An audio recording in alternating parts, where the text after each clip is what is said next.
Hello and welcome to the DrivingMaul show. Hi, I'm Paul. I'll be your host this evening, and joining me is a man who has already forgotten the main topic of conversation that we're going to be talking about this week. I'm Steve, good like that. You're good like that. I'm good to be back for another week, right? Another week. I've just lost no rugby to watch. Well, no international rugby to watch, but plenty's happened over the week, right? It's been What do you mean no international rugby to watch? Well, no top tier one international rugby watch. Okay, we did see a little bit of Fiji demolish the Americans. Well, they dominated them on the field, but not on the scoreboard so much. But I think the NPC was where the action was at this weekend. I watched. Well, I saw more international than the NPC, but yes, there was the NPC. As you say, had the Renfrew Shield this weekend as well. So yes, what we're going to talk about, folks. We'll run through those international games, and we'll have a look at those results. Look at the NPC results, and then we'll have a look at a couple of news stories because hey, we know what Super Rugby is going to be like next year. They've announced what. Sorry, do we really? I think we probably did already, didn't we? We already knew what the games were going to be like. It was just me, who the hell's playing who and when. Yes.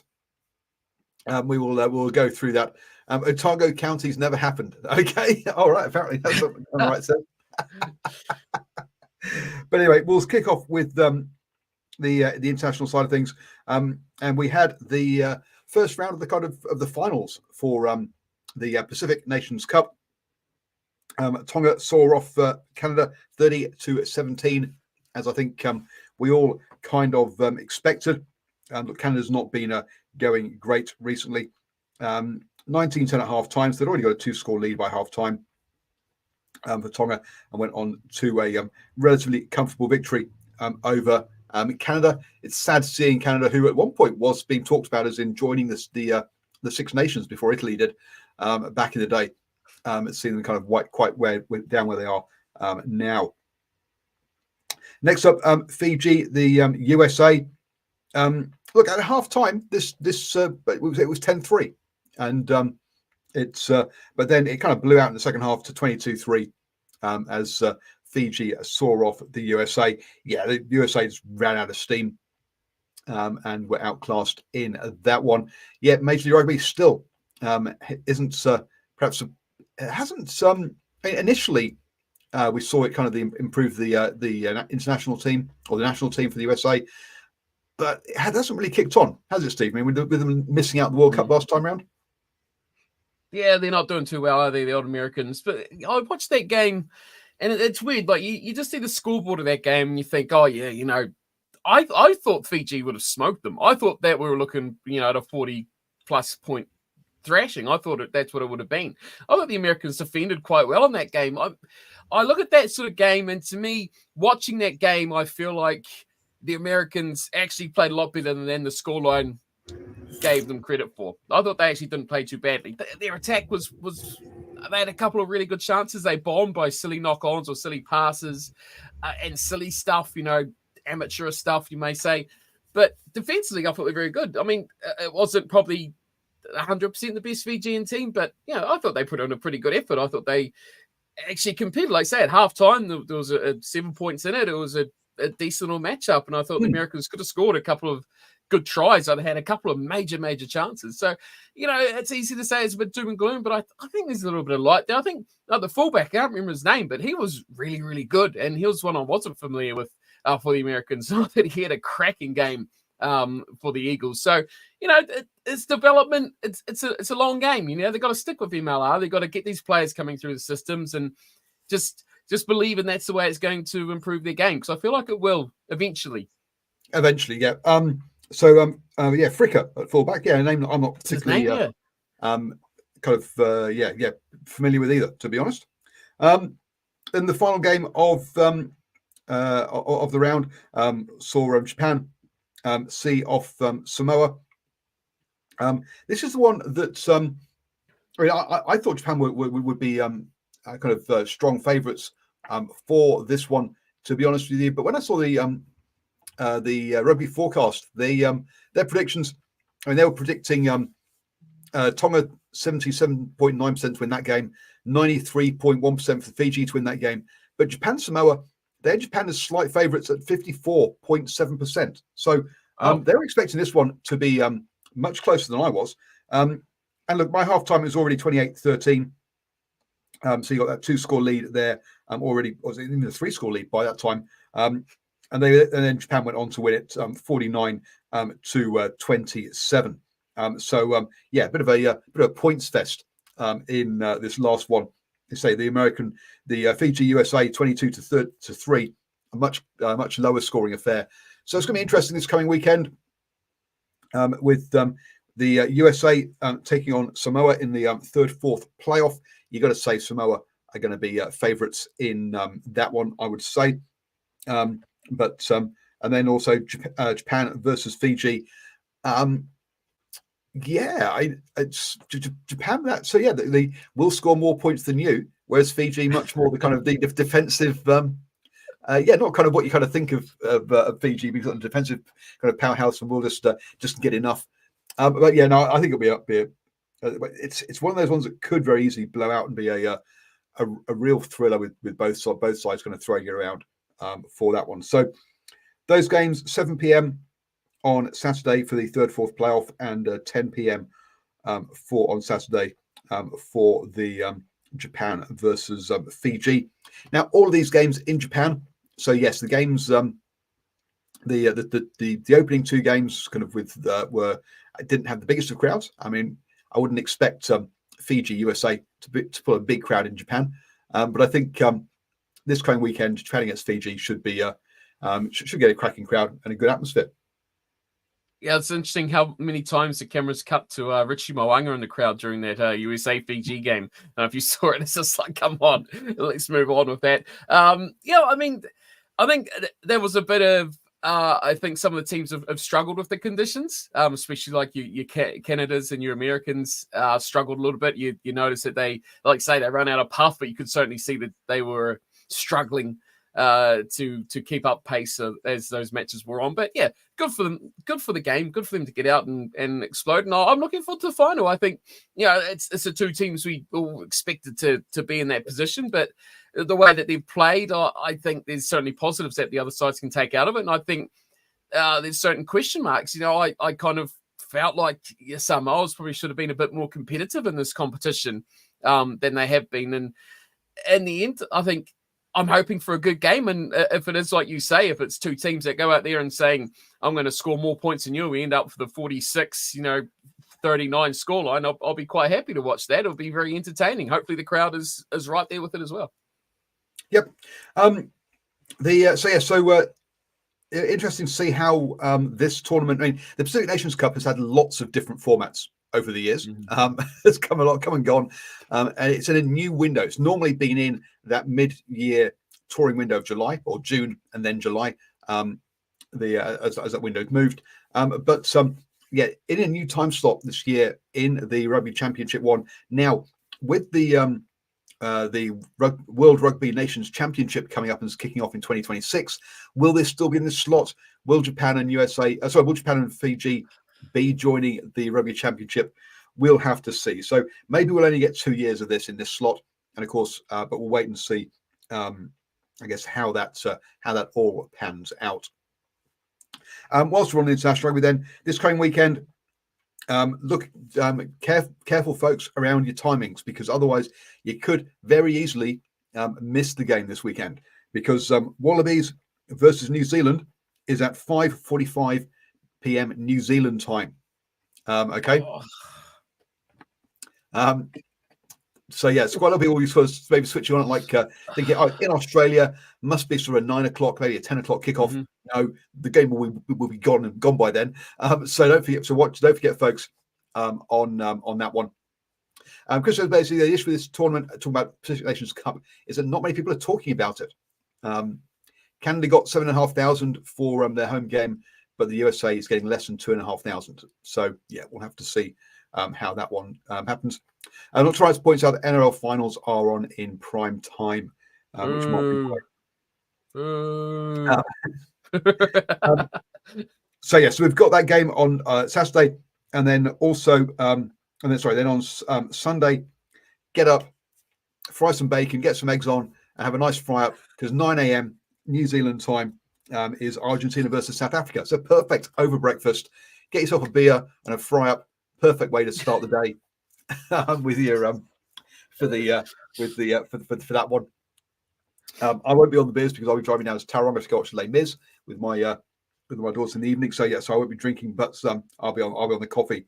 But yes, 9 a.m. Is a very reasonable time for that game there. Any live streams this weekend, or you got work kind of getting in the way of both of those games? You've ruined my whole plan now, telling me that it was at 5 whatever stupid time. I mean, God damn it, Australia! It's always the best part about Australia. 10 p.m. is a good that's a good sit down and watching rugby time. But no, the pricks have gone and changed it. So I'll see. We'll see. Possibly we'll see that, or we'll see maybe the Sunday morning game. We'll see how we go. But yeah, God damn it, Australia! Just play at night like everyone else. Stop ruining my day. So. Somebody get my gifts out. He comes out. Yeah, the pricks got wrong time. For that one. Yeah, I think I'm not probably not going to see that one live and say because actually I've got an event on with actually for my younger daughter. They've got a school dinner thing happening. So I think I'll be missing I won't watch that game live, but yeah, I will be up at 9 a.m. for the other one. Which is much more very, very civilized of them to do that. Moving on, then, not to the NRL, but to the NPC. Kicking us off. So we had the midweek game from last weekend was Otago versus Wellington, 28-32. And as Nocturnal Rights says, yeah, we're not talking about Otago this week. Yeah, their Storm Week didn't go down very well at all. As you'll hear later. So yeah, perhaps their resources stretched a bit thin. Wellington, I think we all expected them to get the win on that one. On to the weekend. Sorry? Nope, nothing. Nope. On to the weekend then. On Friday, Southland took on Canterbury. The mighty Stags. Didn't happen either. That didn't happen either. No, 29-41. Canterbury got up in that one. Look, I mean, no surprise. With that result. Look, Southland have positives is the 29. Yeah, that's what I look at that and I say, hey, we scored some points, we were competitive, scored some tries. Yeah, that's you want to go and see, it gives you that hope and that belief and something to cheer about for the fans, being a home game for the Stags. At least scoring some points and putting some pressure on the scoreboard at least is a positive I'll take. And Ethan de Groot had a pretty good match coming back too from injury. So if you want to go internationally, good to see him getting a bit of a run around with the old Stag boys again. Yeah, Shane Mitchell and Shea picks up a yellow card, but there we go. The individual players are good for Otago, but poorly coached as a team at breakdowns and defence. Ooh, there we go. So new coaching setup required. I'm sorry, I did a couple of years ago. I did try and interview as many of the head coaches as I could before the season. Unfortunately, I didn't get around to do that this year for that one. So I can't remember who is in charge there. Big game of the weekend. Not the biggest one, but one of the big ones. Bay of Plenty took on Taranaki, 14-10 at half time. So pretty close there. But Bay of Plenty went on a run and led 33-10 just after the hour mark. A little comeback from Taranaki, made it look a bit more respectable at 33-20. But let's be honest, the game had well and truly gone by that point. But yeah, that run after half time with an excellent try, a Finia Ganafo, Jesus, 2 for him. Very sorry about my pronunciations there. Saw that those 3 unanswered tries really saw them zoom out. And Caleb Trask, pretty good with the boot as well in that one. Then we had North Harbour versus Manawatu, the kind of normal, what's the word I'm looking for? The normal kind of result we expected. Manawatu, North Harbour getting up 58-19. Manawatu, just trying to keep these games respectable is the big thing for them. If they win a game this season, I will be surprised. But then actually a shock of the round, I think this one, Waikato versus Hawke's Bay. Hawke's Bay, I think we can really see now the Ranfurly Shield hangover in this one, because it was already 36-5 at half time and finished 50-5 Waikato over over Hawke's Bay. Look, I mean, Waikato, look, they're sat fifth in the table, but they had 4 wins and 3 losses. They haven't been great this season. And as I say, Hawke's Bay actually above them in the table with only 2 losses this year, that being one of them. So, wow. I say, yeah, big. Well, hopefully they'll get over that. Hawke's Bay will recover from that. But say, yeah, big hangover. So a quick look through, and Quinter was out there, Ben Sullivan, Xavier Rowe, but Luke Jacobson was released to play in that one, and Finau. So a couple of the All Blacks were available for Waikato in that one. But still, I wasn't expecting a result like that. To jump on the back of Nocturnal's comment there about a few teams playing quite well, just on the last match, talked about North Harbour, Tane Edmed going bananas as well in that game, playing one of the most complete performances, as a few people have said. Yeah, they look good, right? Putting that pressure on, 3 players selected at 10 ahead of him. And good on him for coming and playing some NPC rugby and not just sitting and doing nothing or back going down the leagues, getting out there and being advanced. And I'm pretty sure he's played NPC before. I could be wrong on that one. But quite a few Australian teams do come over here and have played before. So, hey, he played really, really well. So pressure now on those other guys, because he's a man that is in a good little bit of touch of form, the old raging ginger of Mr. Edmed. So, yeah, he really stood out. I thought he was really good. Good to see some highlights and make some headlines there as well, putting pressure on those other guys. So we'll keep an eye on him. Speaking of 10s, you got your other fellas there that are obviously New Zealanders, but yeah. Yeah, don't play say go well. Then, to round off Otago's Storm Week, they lost 45-17 to Counties Manukau. Again, ouch. And Counties, again, not a side that's been going particularly well this year. Let's remember all the kind of Auckland plus Northland regions haven't been going great this year. So really, a really good result for them. Hohepa in there at the inside centre. The Crusaders fly half. Hoskins Tutu obviously not being picked for the All Blacks. So a number of NNI Sotoro.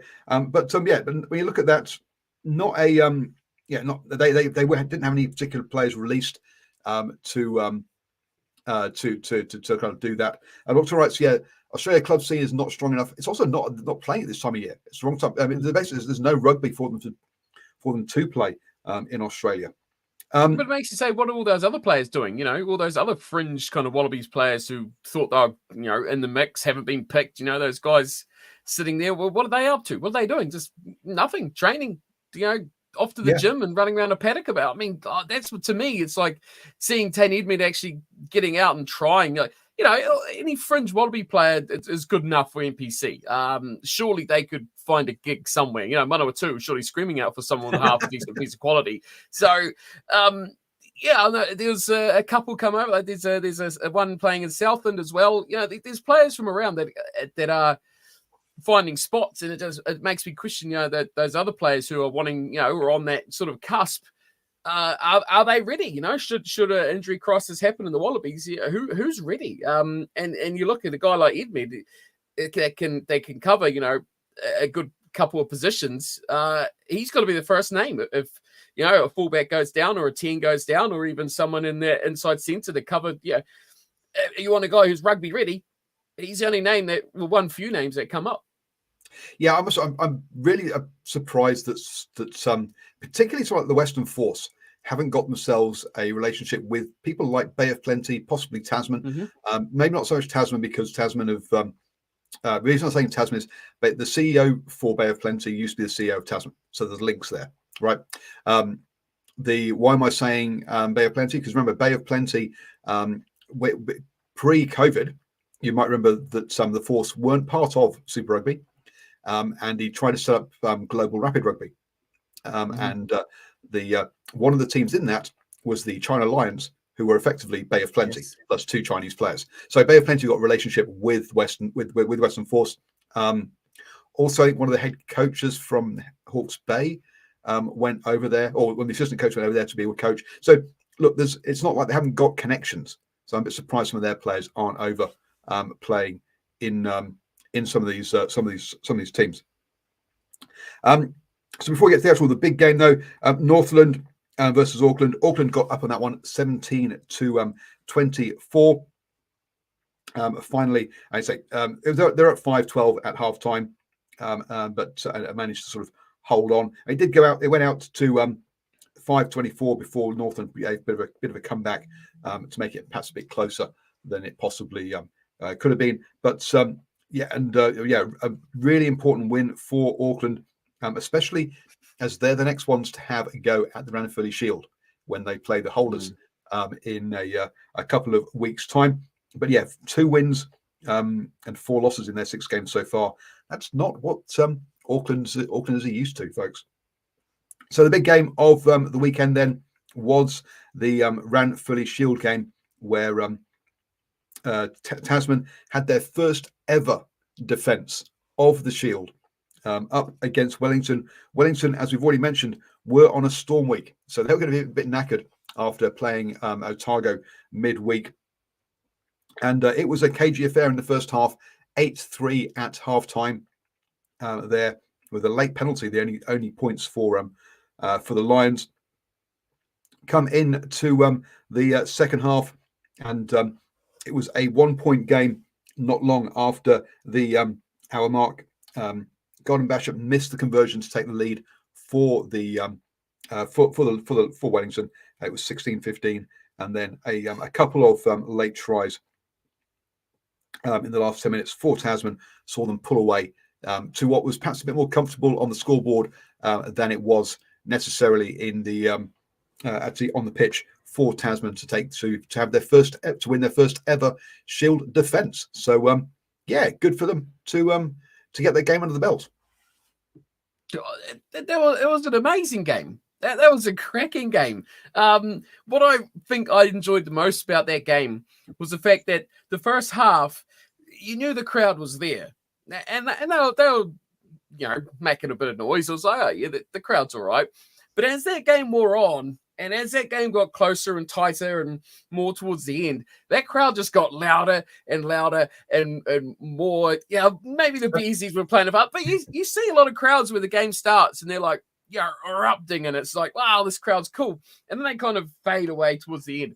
I thought that crowd just, they planned their innings perfectly throughout that game. And right at the end, those last couple of tries, that try, what was his name, Tamoi Falau on the wing, young guy. I mean, that try was incredible individual brilliance down the left wing. Just to stand up one man, push a second off, and then race to the corner and to get that put down was, look, he should never scored that try. He should have never scored that try. But I think the big catalyst for that whole match for Tasman was their defence.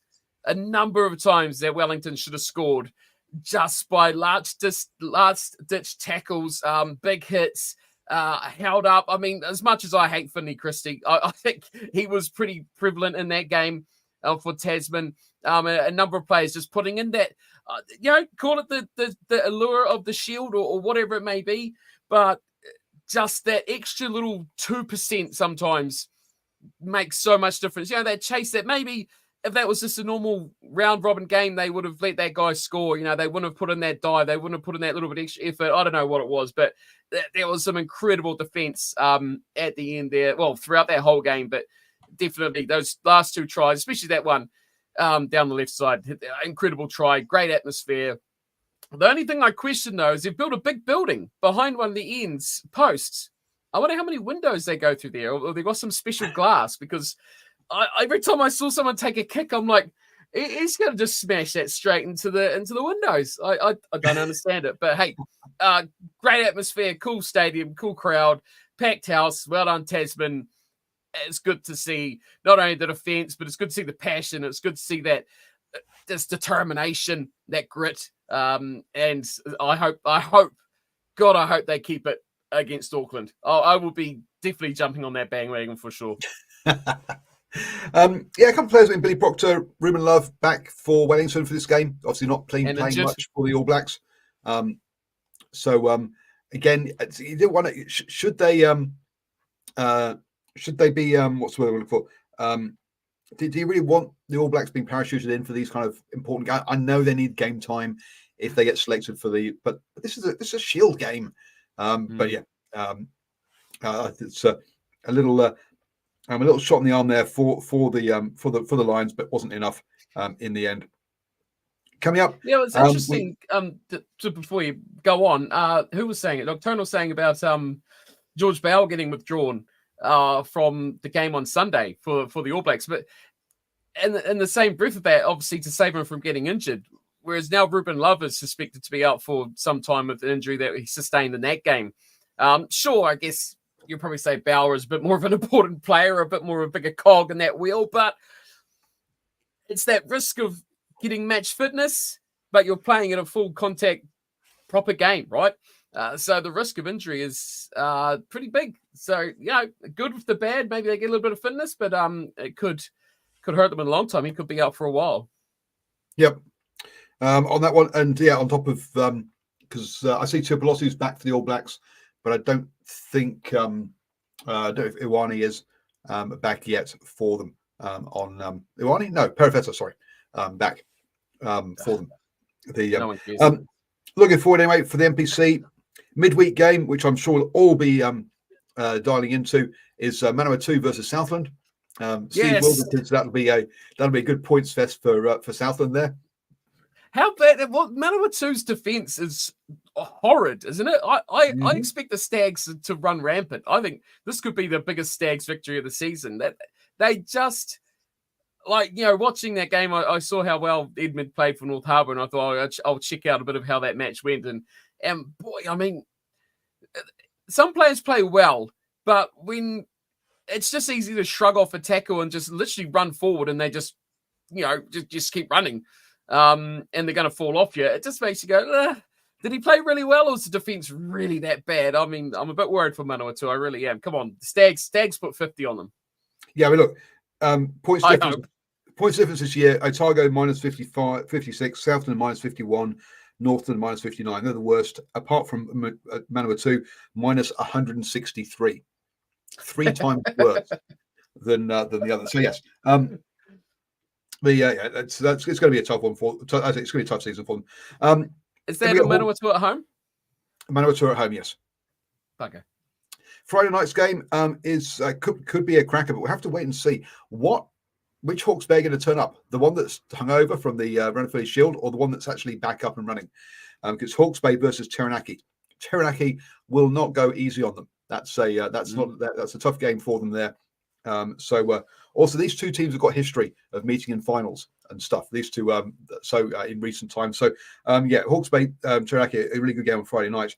Moving on to Saturday, then we've got Northland and North Harbour, the two North Auckland teams. For that really old reference there, followed by Canterbury versus Counties Manukau and Wellington versus Bay of Plenty. Northland, North Harbour, well, that's really tough. I don't know which way it's going to go. Canterbury should see off Counties at home, and Wellington, Bay of Plenty should be a cracker as well.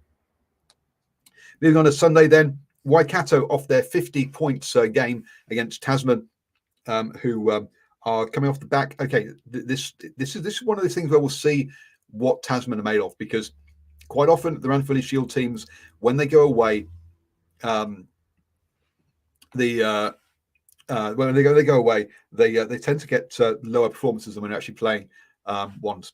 A little comment in the chat there. Can Northland ever get good? Hard supporting them. Oh, I love the Tenifars. Oh dear. That's a big rivalry. Northland v Southland, man. They're my number one wins. If you can beat Northland, it's a successful season. I don't care if you lose every other game. That's the one team. Probably after Otago. Sorry, I take that back. Otago and then Northland. Yeah. Then Northland's just it's that north-south rival, right? We both called something land. I mean, you take our name. The two ends of the country. Yeah, it's the yeah, exactly. So that's followed by Auckland versus Southland. Your favourite team against your least favourite team, pretty much. Don't worry. Tasman will soften that up for you. And that's on a that's on a storm week, so it's going to be a tough one for Southampton to back up. And then Manawatu host Otago as well on that Sunday as well. So Manawatu. So good luck to Manawatu there. But again, Otago will be thinking, yes, here's an opportunity to get back on the winning side of things. Right then, let's move on then to the sort of the news sort of section of things. We'll wind back quickly to the whole. So for those of you who don't know, Steve has a Discord channel that where they sort of chat about those things. And I'm trying to see if I can just if invites are disabled. It says, "Oh dear me." Really?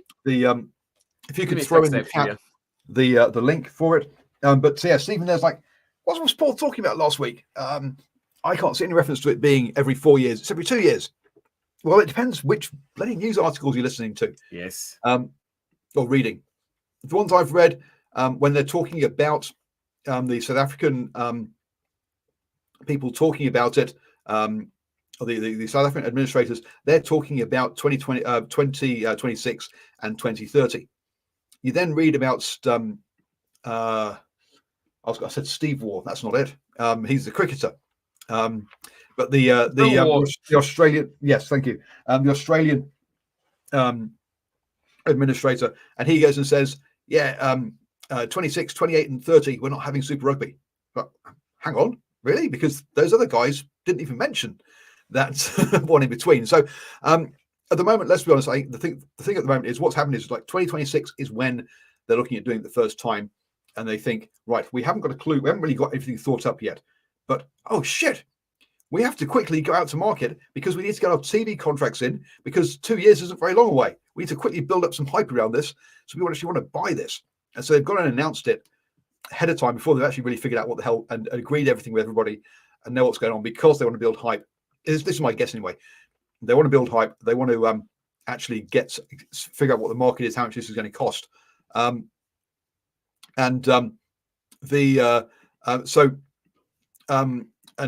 that's what they've gone and done, and hence we've got a totally mixed up, messed up kind of news release with no real details, with people not really knowing what's going on, because so we'll have to wait and see is it every 2 years, is it every 4 years. South Africa have said we want to play Rugby Championship on those seasons anyway, and if not, we'll and then suddenly Australia going, no, there's no Rugby Championship. So, and also those years, as I say, is when they're supposed to be playing the World Rugby Nations Cup or Nations Championship as well. So, who knows what's going on, folks? I think it's probably the closest one to this. On that one, what are the chances that we lose to Aussie? Not so much this weekend, but next weekend when the game's in Wellington. Ooh, Wellington is a hoodoo for the All Blacks. But anyway, Steve, you got anything else new on that? I've not seen anything new, but I was just like, it's just not confused. It's not clear as to what the hell's going on. It's just a bit of a kind of badly organised mess, by what I can tell. Are you surprised? Are you really surprised? It's died off, isn't it? This whole week, like there's a lot of it last week. Everyone was reporting on it. Everyone was, you're right, having their own stories, having their own what's going to happen and how it's going to go. And now it's just gone, well, there's nothing. But the South Africans have probably got their own concerns, really, because I don't know how much of it you've seen of it, but the Premiership and URC talking of the merger going on this week, that's been the big talk of the town, and how the English want to get rid of Italy and they want to get rid of South Africa and they just want to have it with Wales and Ireland and themselves. And it's rugby is everyone's trying to really step up their own game. As much as we talk about nations, let's just rewind here. This is not about stepping up their own game. They're all looking at themselves going, no, oh shit, I don't mean step up their own game. Keep afloat. I don't mean step up their game as in performances. I mean look after themselves, as in looking Yes. after number one. That's what I mean by that. Not performances. Oh shit, no. Getting rid of South Africa, we've already learned that's not how you step up your own performances. But we're not on here. Oh no, how would we not know? But I more mean in the fact that step up their own internal safety is probably a better word for it. Looking after themselves, making sure that they're the ones that are going to be, secure in their future. And I think the All Black South Africa tour is one of those things, because they want to make sure they're playing South Africa more often. And how do you do that? We just say, screw everyone else. We're just going to play South Africa. And I think the English are clearly worried that their competition domestically is not as strong as what they're seeing from the URC.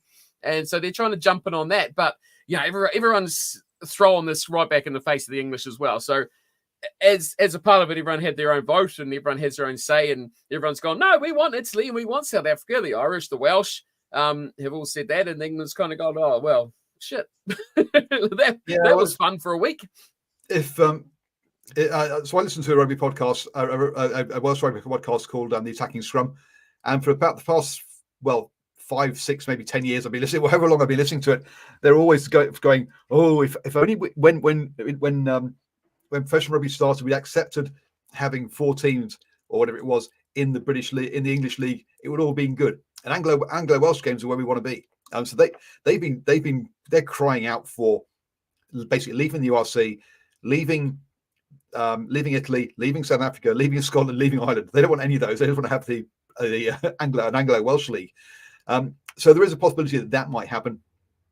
But from what you've said, the administrators are actually doing the right thing. And to be fair to the Welsh, Irish, Scottish, and Italian administrators, they have stuck together and had a united front on these kind of things in the past, on a number of things like this that have been voted for, where you're kind of like, look,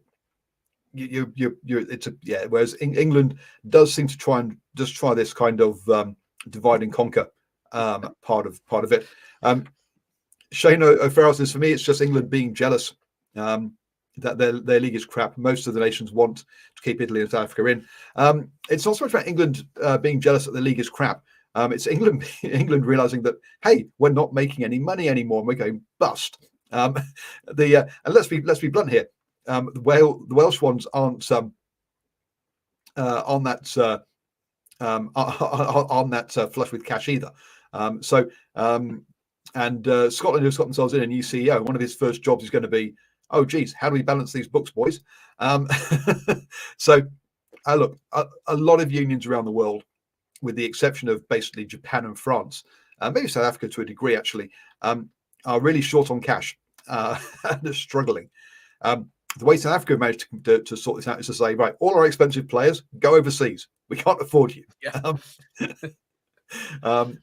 Actually, and Ireland, to be fair to them, sorry, Ireland also seem to be so Ireland, France, and maybe Japan are about the only ones that seem to be solvent.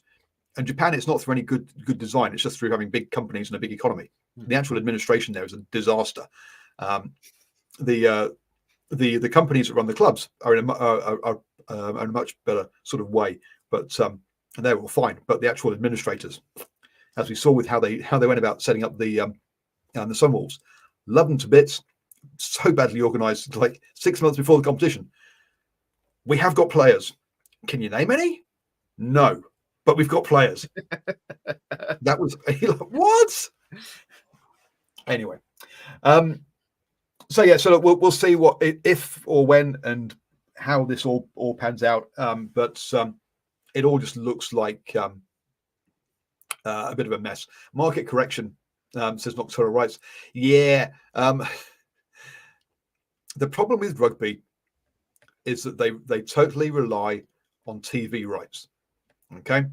And and everywhere around the world, TV rights, apart from France and perhaps and maybe New Zealand, but everywhere else, pretty much around the world, TV rights have been going down in value, right? Whereas over in New Zealand, what Sky understands is if they don't have rugby and basically the All Blacks, then essentially they're really, really, really in trouble because otherwise, basically people just won't subscribe to them. And when they lost the Rugby World Cup to Sky, Spark Sport, there was a massive panic from them. So they gave 10% of the company, or X% of the company, what it was now, to New Zealand Rugby, going, "Don't you dare leave us, please." So yes, on that one. Does Steve eat Weetabix? No, look, I don't eat Weetabix either because Sanitarium are an evil company that pretends to be a religious organisation when actually they're a cereal company, so they don't pay tax. They avoid tax by saying, "Oh, we're a religious organisation." You're a cereal company. Pay corporate tax, you bastards. So there you go. Wow, that went dark really fast, didn't it? Talk about cereal. Hey, look. Final thing about the whole competition thing. No one seems to want status quo, bar France. Are France the only domestic or just rugby union at all that are not trying to turn everything upside down or scrambling to have something to do? I mean, you look, everyone else is either trying to defend their position, or they're trying to attack to a new position, or they're trying to scrape up something new. Everyone, all the big nations, are all in a similar sort of position, except for France. Yeah. Yep. And America's just shooting themselves in the foot. Ireland as well seems to be pretty happy with how things are at the moment. It's working for them. It's got them to be number one in the world, which, let's be honest, if you go back to the 80s, they could never even dream of, when they used to get one player on a British and Irish Lions tour. So from that sort of things, and I'm surprised that even Sky Money can't sustain New Zealand Rugby after signing Silver Lake deal. No, absolutely. Sky Money isn't enough for New Zealand Rugby, but at least they're not seeing TV revenue going down. I think it's actually stable here. Whereas one of the problems that so when the British Premiership went out to tender sort of like 2 times ago, I think it was, basically BT Sport and Sky Sport were fighting it out, and therefore sports rights went up in value. BT Sport since then has decided, can't be asked anymore, and suddenly the value of sports rights has gone through the floor, and suddenly rather than seeing sports rights going up in value, the Premiership has seen it go down in value, whereas inflation and pay wages have all been going up, and suddenly their main income streams going down. You don't have to be an economist or an accountant to understand that don't work. So that's the whereas in New Zealand, it is flat. Sure, look, New Zealand, the Silver Lake deal has not lived up to this hype that New Zealand Rugby said it was, and we talked about that about a month or so ago, that revenues haven't gone increased as Silver Lake said they were going to. Oops. So the other big news next year, and I mean, will they ever learn? That could probably be in the last section. Could have been about that, but no. Will they ever learn was supposed to be out of this section, where they've gone and say, you know what, we've gone down a team, so it's not going to be 12 teams anymore. It's going to be 11.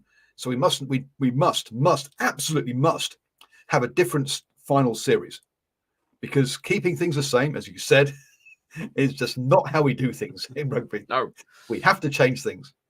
And on that note, anybody who says, "Oh, those laws, rugby's not," they've killed this, they've killed what rugby used to be. Really? Look at the laws 10 years ago. It's not the same game. It changes every single year. Mm-hmm. So yes. So Steve, did they go with keeping it the same, top 8 teams, quarterfinals, semi-finals, finals, in which case only 3 teams don't make the finals out of 11? Or did they go, you know what, we've got 11 teams, we'll go back to sort of semi-finals and finals, just have 4 teams going into the finals, because that's nice and simple? Or did they go something else? And you know what, 6 works really well, because 6 you can easily do even numbers of games and reduce by teams. Oh shit, you can't, can you? Okay, we're going to take 6 teams to the finals, because that's about half of them, and we've got to make sure Australia get a team in there. So how do we now get 6 down to 2? And do we take the simple option where the 2 top teams have a week off? Or because our fans want such quality content, because we must produce quality content. So we have 3 games in the quarterfinals, and the winners of each game plus the highest ranked loser go through to the semi-finals, because that's simple. Now hang on. If the highest ranked loser goes through and they're the first ranked team, they could still have home advantage in the final. So we have to reduce their seeding by 1. So even if they were the first ranked team and they lose, they become the second ranked team in round 2. So they don't have home advantage in the final, and then we have semi-finals and the final. Something like that. I mean, that's one that the fans can understand, right? So let's go for that one, Steve. Let's go for the one there that fans can understand. I'm confused. I've read it, and I have no idea what's going on. I read it last week, and it's typically Super Rugby. I'm almost speechless, right? It's so typically Super Rugby. What are people complaining about? They're complaining that too many teams get into the finals, but they're also complaining that it's only New Zealand teams in the finals. How do we fix that? Well, you just do what you just said, because then everyone gets to go in the finals. As long as you've got more than 5 teams in finals, then at least one of them has to be a non-New Zealand team. Problem solved. Well, not problem solved if the 5 New Zealand teams in Fiji get in, does it? I mean, that's not going to help. Well, it's still a non-New Zealand team, though. Still a non-New Zealand team. But I mean, I just could you possibly have made that system any more confusing? And I know what you're going to go on to with it as well about that top losing team, because I thought exactly the same thing. No. What? Look, when you look at how it's been reported in the papers, they forget the news websites. They don't mention this changing of seeding, right? Because basically it's too complicated to explain. Because I thought at one point, exactly. like, if the team 2 win, if team 2 lose, right, seed two win, so lost their game, then actually the seed 1 team should deliberately throw their game in round 1 so that seed 2 get knocked out, but they will go through. Then I read it and went, oh, actually no, they will then get downgraded the seeding, so they wouldn't get home finals. And so they've done that deliberately so that basically you don't really want your top seed team to deliberately throw the game in the opening round, which is because to try and get rid of the second best team. It could also the other way too, that if you're the second. See, this is where it gets very confusing. If you are the top seeded team and you are yet to play your preliminary final, whatever how they're calling it, you could purposely not need to even win that game based on other results that have already happened that would make you as the top seeded loser. I mean, that in my head, just listening to what I'm saying makes me feel insane. But the fact of the matter is that you could, if fixtures worked in your favor, go into it's not even a knockout final anymore, a preliminary final, whatever how they're calling it, knowing that you don't need to win this game to get into the next round of the playoffs is just insane. But I mean, Moses, it's just this thing here. One well-trodden path is to give 1 and 2 ranked teams 1 and 2 the week off in the first week. What we wanted to do was ensure we had as much premium content for fans as possible. When I was talking about the same comp? When I was saying premium content earlier, that was a direct quote. Premium content. I mean, this guy's not even talking rugby. He's talking marketing, which immediately tells you it's been screwed up. If you want as much premium content as possible, then why don't you have a 10th and 9th playoff game as well? I mean, get all the teams in the finals. I mean, just like Tonga have just played Canada for a 5th, 6th playoff game in the Pacific Nations Cup. Go all the way down, folks. Or you know what? Take the top 4, they go into the cup competition. Take the next 4, put them into the plate competition, and the bottom 3 can play the bowl competition. If you're looking for premium content, I can give you plenty of ideas to get more premium content. Joke. You don't say premium content. You say we want fans to have as many games to watch as possible. Speak in English, man. Or in plain English on this one. there is as much finals content as we can have, featuring as many clubs. Put 8 teams through then, if that's what you really want. I mean, why are you putting 6 teams through if you want to have as many games as possible? Dumbass. Put 8 through, and at least make it simple as people understand who the hell's going to play the following week. Yeah. See, that's what I look at. I look at this, and from a fan perspective, you're going to get you through your season, right? And it's all going to be good because you're going to be like, oh yeah, my team's playing this team and that team, and then they're playing this team. But you're going to get to the end of the season where people are start going to talking about playoffs, and that's where you're just going to go. You're going to go straight off a cliff because people are going to go, oh, well, if we finish in this position here, then we have to play them. But if they lose that, it's too difficult. For you want to attract fans to the game. And you can tell straight away if you're a fair weather rugby fan, you're not a huge rugby fan, you're just tuning in to try and enjoy the sport, or you're new to the sport, you're going to look at that and you're just going to go, that is just too hard. Like you say, 8 teams. You're going to watch 4 games. You're going to watch the first weekend of finals. The next weekend of finals, you're going to go, didn't they lose last week? Have I forgotten what's happened? When suddenly, I thought this was a knockout competition at this stage. Yeah. So, and then you're going to be watching those first round of games, not really with much of an idea as to what's happening the next weekend. You know, it's like when you start going into things that it's like we talk about with the rules, that if this happens, it's this, but if there was this, then it changes the whole thing. It's exactly what you're doing with the finals. It's like, yeah, this team's going up, but if this team over here do that, then it changes. No. It's 4-2-1, or it's 8-4-2-1. Simple. Keep it simple. Make it easy to understand. Let people enjoy the games and have a basic understanding where their team's going. It's simple. It's a bit like, so you say, if you jump from in pitch and knock the ball back in field before landing, it's not gone out. If you jump from out of the pitch and you knock it in field and land in field, it has gone out. But if you jump from out of the pitch and catch it and land in field, it hasn't gone out. Pardon? Just, Why are you overcomplicating all this crap? Keep it simple, stupid. But no, They know better. They want premium content. And hey, look, it's Super Rugby shooting itself in the foot again on this one. Sean Farrell says, this is, you wonder why rugby league is better than union in Australia, or more popular rather than better, is what he means there. Not a lot of format changes. The NRL has kept it simple. I'm not sure they've kept it simple, but they have kept it the same, right?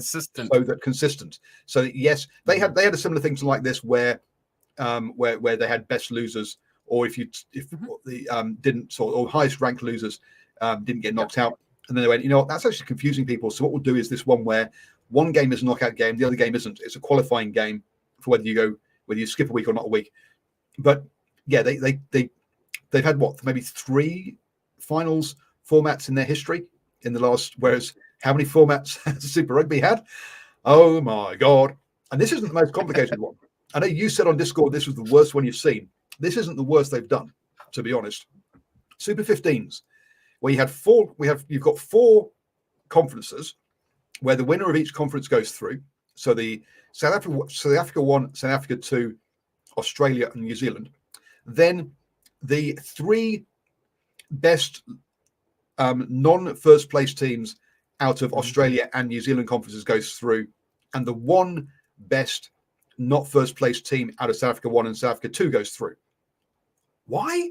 Oh, because South Africa conferences are 4 each, the New Zealand conferences are 5 each. Oh my God. So that's how you got your 8. I can understand. Yeah, the conference leaders, they go through. I can get that, understand that. But then why 3 come from Australia and New Zealand and 1 from South Africa? So yeah, this one isn't as bad as that, but it's pretty bad.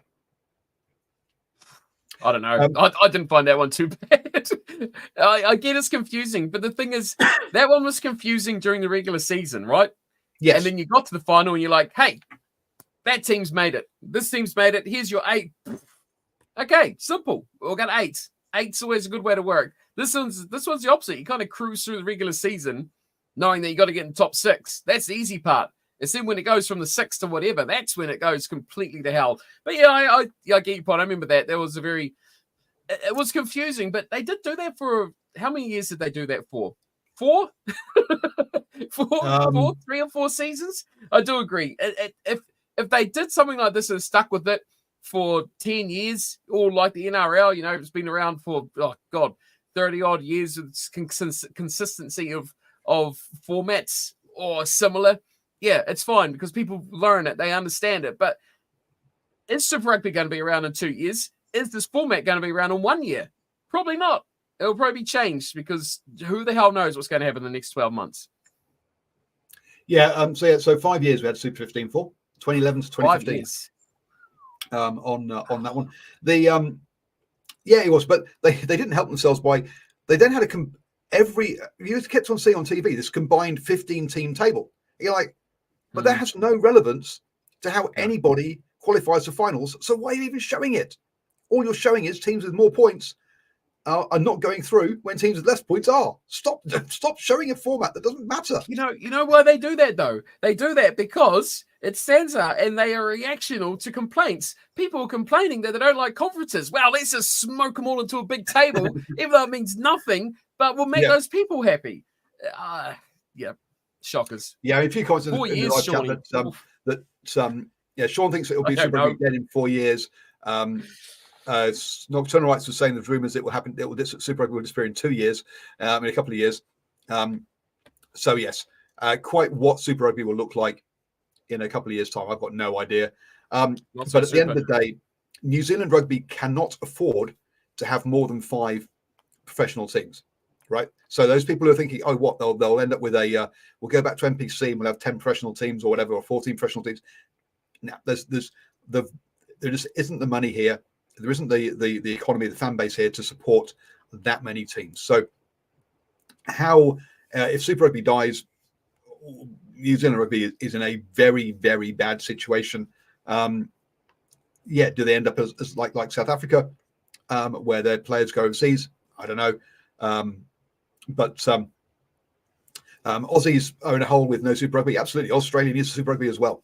Both Australia and New Zealand Northeast both have to have Super Rugby, or you're going to see the professional game die. At that rate, I'm sorry, it's essential for rugby here that they exist. Now, I know a lot of people are starting to say with South Africa, with New Zealand losing to South Africa, we should be picking overseas players. The strength of New Zealand rugby for the last 25, 30 years has been that they only pick people at home, and therefore they have control over the players, how much they play, conditioning, all that kind of stuff. Yes, picking overseas players, I think, would be a disaster for the All Blacks in the medium, at least medium term.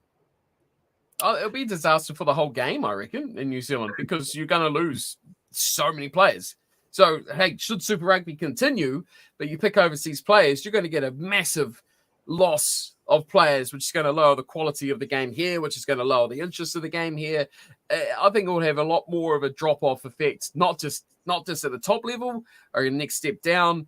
And, next step down from that, NPC will suffer as well, because you're going to have a lot of players who going from that level, upper level, and then what? Where's your pathway as well? Where's your pathway through NPC, or going through schools and club to NPC to Super Rugby to the All Blacks? You're going to have players that just get to that Super Rugby level, that professional level, and then eyeing France, eyeing Japan, eyeing anywhere they can go for the money. Sean says New Zealand should link with Japanese League One. That horse has already bolted. I'm sorry, but that's what the Sunwolves could have grown into. You could have grown into having a Super Rugby conference in Japan, and that should have been the 10-year goal, or the 8 or 12 if you want to use World Cup cycles. Should have been adding extra teams into Japan, and giving various companies ownership of those ones. Once Japanese League One was set up, that it was too late for New Zealand Rugby, and it was too late for Super Rugby going into Japan. Japanese League One now. Why would they want New Zealand teams in there? All they're going to do is start losing games occasionally, probably. But there is zero income going to be brought from, there's the New Zealand economy isn't big enough to bring enough money into that into that league. And they're like, well, why would we give up money to this New Zealand team who's going to bring less money in than they're actually going to take out? So not going to happen. Nocturnal writes, if marketing New Zealand rugby did its job and stopped All Blacks close interfering, we could have a decent, sustainable domestic comp. We could have a decent comp for a short while. It would not be sustainable. Have you seen the crowds we get at some NPC games? It is not sustainable to have a domestic comp in New Zealand. I'm sorry. Just like it's not sustainable for Ireland to have its own domestic comp, or Wales. They're just not big enough markets, not enough things on that side. If you read between the lines of the fight between the stakeholders, Super Rugby is in the line of sight. Yeah, it's a real shame, but I don't see how. Yes, Super Rugby is something that no one can agree is good, but no one can actually come up with anything else that's better. It's a bit like democracy. Democracy is a crap way to run a country, but there's not a better one. All the rest are even worse. Oh, dear. I was trying to see how many people showed up to Tasman v Wellington in the weekend, because for the side, what did we look up? That was a 15,000 seater stadium, right? Didn't we look that up last week? Yep. It looked pretty full. I was just trying to see if I find the official numbers, but that's about as good as that is about as good as it gets for NPC, and that's a huge game, right? And aspects of domestic sort of rugby for Tasman Union. So there's not a lot of big numbers in it, that's for sure. Dr. Wright says, I've outlined the reasons why the NPC crowds have declined in correspondence to All Blacks coach plans. Sure, that's not helped. I agree. And he goes, crowds were decent to large 20 years ago. Absolutely, they were. 20 years ago, we didn't have Facebook. 20 years ago, we didn't have the internet. 20 years ago, we didn't have any YouTube. It's different now. It's not the same world as it was 20 years ago. There are other things to do. So, yes, we can hark back and look at those crowds and go, hey, yes, they were great. They were, but that ain't coming back. Doesn't matter what you do. Dispensable incomes were a lot larger. Yeah, your disposable income is a lot larger nowadays, than it is now. And also, they didn't charge so much. Again, they didn't charge you. You didn't go to a game and then suddenly have to spend 3 times the ticket price just to have a burger and a drink. So, yes. Christopher Bailey, maybe 1 or 2 teams can join the Japanese league like someone did to Super Rugby. No, see, someone's going to use to Super Rugby was bringing a massive Japanese economy and market with it. Potential. New Zealand market is maximized already. It's not going to get bigger, and it's not big enough to do. I mean, what's the population of Japan? Is 125 million, right? New Zealand's 5 million. It's a rounding error. It's not. It's not. So yeah. Oh, it would be nice, wouldn't it? Would be nice. And it's, well, not untapped completely, but it's, like you say, the growth of it is, the potential for Japan is a lot bigger. Yep, absolutely. The UK and France crowds are good right now because the league has its best players playing. Ireland is a really good example. Yeah, no, Ireland is doing a fantastic job, but they have a Super Rugby. They have it called the URC. They couldn't have it. They sustain a domestic competition on that one. And hologram, what if New Zealand and Australia both go to Japan? Look, they had the opportunity. It was back in 2014, 2015. That's when the opportunity was there to do it. They decided not to, and I say that horse has bolted. I don't think that it will happen. Anyone who suggests going to the USA, if you might remember, Super Rugby, when it had South Africa in, didn't work because of time zones. You get the exact same problem trying to play games in the USA, right? It doesn't work. But anyway, we're just ranting and going around in circles.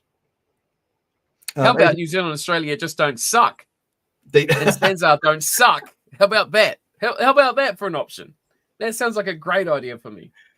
Yeah. How about rugby administrators that aren't self-serving? Oh shit. West Coast USA is about. You'll still find your games would be on in the middle of the night. No, they'll be the middle of our afternoon. They'll be on very, very early, like early afternoon, midday-ish. West Coast USA. Well, some of your Argentinian games are at 9 o'clock in the morning. That kind of is nice to watch a game over breakfast, but you don't want that being a regular thing. As a one-off, it's kind of nice, but yeah. Anyway, any other news items you want to bring up? But I think those are the two kind of big ones that are bouncing around at the moment. Oh, I read something. I don't like Israel Dag, but you see Israel Dag's comments to Young's the English halfback, saying how the Lions should be going to South Africa instead. And Israel Dag piped up and said, "What's he worried about? The Alliance team's going to be full of Irishmen anyway." So I thought that was funny. If you want to talk rugby news, I don't like Israel Dag, but I did like that little quip that he did come up with. So yeah, a lot of I don't know what you call it, whinging from those Israel Lions Dag, nations about it. Totally with you, Israel Dag. Perfect. Yeah. The idea of Australia aren't doing well at the moment, so we shouldn't tour there. Jesus, no. One of the reasons that and I was going to do a patrons only video for this, but we'll quickly talk about it. One of the reasons that the British and Irish Lions works is that it doesn't exist most of the time. It's very rare. It only happens once every 4 years, and that's why it works. And then also the history. It goes to South Africa, Australia, New Zealand. The history of it is part of what it is part of what makes it work. Those are the things that make it work. One of the reasons why the tours from New Zealand to South Africa aren't going to work is because the All Blacks and the Springboks play each other every single year. There's zero rarity to it. You say, oh, but it's rare because they play each other the whole time. I can go watch the All Blacks several times a year. It's nice and easy. I don't have to pay $50,000 to fly to South Africa on a tour. The only way I can get tickets is if I go through the official tour operator, stay in their official hotels and do all the official things. I don't have to spend $50,000 to do that. I can go and watch the All Blacks here. As a fan in the UK, you cannot watch the British and Irish Lions unless you spend $50,000 or £10,000 or whatever it is on your tour with the official operators and the official tours and the official this, to go and see them. That's why it's successful. That's why it makes money. So hence that's why it's not going to work. That's one of the big reasons why this 10-game tour of South Africa ain't going to work in the same way that the British and Irish Lions do. But part of going to Australia is part of the history. People like going on holiday to Australia. So hold it to Australia, right? It's not just going to see rugby games; it's going on holiday. Not surprised. However, rugby fans want those tour games. It will not be British Lions level, but followers will, with followers. But people will watch them, sure, but you're not going to get 50 to 60,000 people traveling. That's where the success of the Lions come. Is that traveling fan base, because then people watch it because, hey, I want to be there. I want to. So lots more people watch it because of that. It builds up, and that's all part of the noise. All the part of the marketing is, oh, where you go on holiday this and join the office. You tell everyone in the office, I'm off to watch the. Oh, it's the Lions. Okay, I'll watch that. That sounds kind of cool. If you're going to spend that much money to travel halfway around the world to watch it, it must be cool. I'll watch it on TV. And so you end up with a much bigger.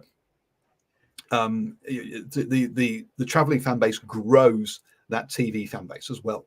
Some rugby fans will want to watch the All Blacks playing the Sharks, and we'll get up at 2:00 in the morning. Not that many in New Zealand, to be honest. How many fans in the UK will give a shit about that game? Not that many. Yes, hardcore rugby fans, but nobody else. It's not going to generate that kind of volume of things there. Not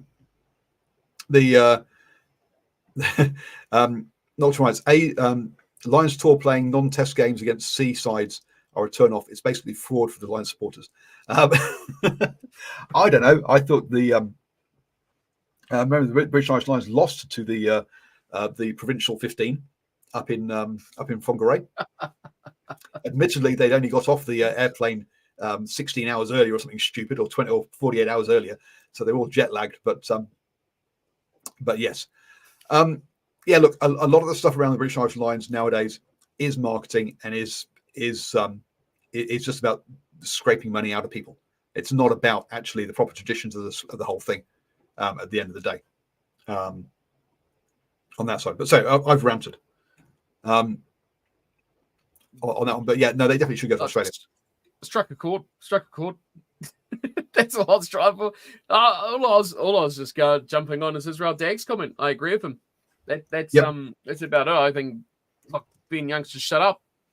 He won't be in the Lions. And I agree. It's like they've got to worry about what they're all doing their own selves before they worry about where they're actually going. You've got to go where you can actually where it's supposed to be going. And I still don't believe that the Lions are just going to go over there and just cream everything. I feel like the Wallabies will actually put up a bit of a fight, believe it or not. Yeah.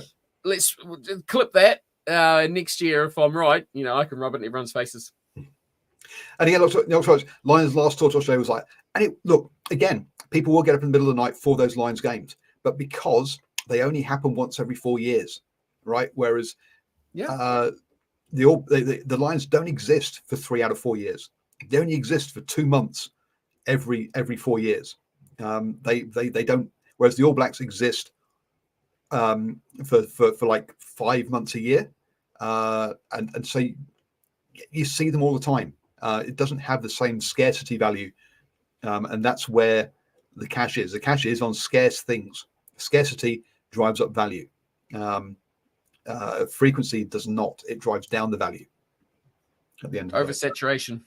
Yeah, totally. Anyway, it's I can hear it raining. I need to go check my buckets haven't overflowed in the sunroom from the leak in the roof. No, they won't have overflowed, but they will need emptying in the morning. Oh my god!